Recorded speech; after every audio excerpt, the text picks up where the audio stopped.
అమరావతికి సంబంధించినటువంటి భూములు ఏవైతే ఇప్పుడు కొత్తగా రైల్వే స్టేషను తర్వాత స్పోర్ట్స్ సిటీ స్టేడియం ఇవన్నీ కూడా కట్టాలనుకుంటున్నారో అక్కడ ఇవ్వడానికి మేము ఒప్పుకోవట్లేదు, ఇప్పటికి తీసుకున్న వాళ్ళకే మీరేమీ ఇవ్వలేదు అంటూ అక్కడ భూ సమీకరణకు సంబంధించి గ్రామ సభల్లో రైతులు ఎదురు తిరుగుతున్నారన్న వార్తని ఇవాళ కూడా సాక్షి హైలైట్ చేసింది. ఈనాడు జ్యోతి అవి టచ్ చేయట్లేదు.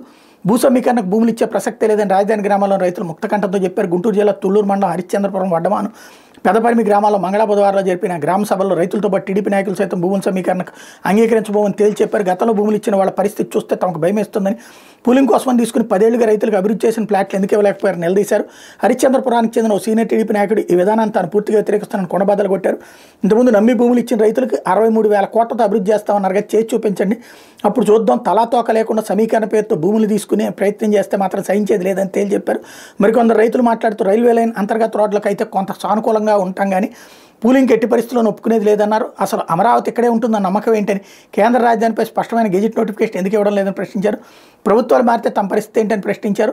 వడ్డమాన్ గ్రామ సభలో ఎమ్మెల్యే తెనాలి శ్రవణ్ కుమార్ మాట్లాడుతూ రాజధాని ప్రాంతం కనీవిని ఎరుగని రైతులు అభివృద్ధి చెందుతుందని రైతులకు చెప్తుండగా రైతులకు ఆయన షాక్ ఇచ్చారు. మీరు 10 సంవత్సరాల క్రితం గెలిచారు, మళ్ళీ ఇప్పుడు గెలిచారు. వడ్లమాన్లో పుష్కరాలకు ఒకసారి రోడ్డు వేస్తారు, మనిషి దిగిపోయేంతగా గుంతలబడి వెళ్లేందుకు కూడా ఇప్పుడు మార్గం లేదు. 2029 వరకు అవకాశం ఉంది. తొలి విడతలో రైతులు ఇచ్చిన భూములను అభివృద్ధి చేసి చూపించండి. ఇప్పటికే ఏడాది పూర్తయింది, చివరి ఏడాది తీసేస్తే 3 ఏళ్ళు మాత్రమే సమయం ఉంది. కాబట్టి ఈలోగా అసెంబ్లీ, హైకోర్టు, సచివాలయం, ఇతర ప్రభుత్వ భవనాలు కట్టండి, రైతుల భూమి అభివృద్ధి చేయండి. ఇప్పుడైతే భూ సమీకరణకు మేము వ్యతిరేకం. మొదటి భూములు ఇచ్చిన రైతులకు సంతృప్తి కలిగించి మా వద్దకు వస్తే అప్పుడు ఆలోచిస్తామని రైతులు తెగేసి చెప్పారు. గ్రామ సభల్లో ఆర్డీఓ శ్రీనివాసరావు, తహసీల్దార్ కె సుజాత, ఎంపీడీఓ కానూరు శిల్ప పాల్గొన్నారంటూ సాక్షి హైలైట్ చేసింది.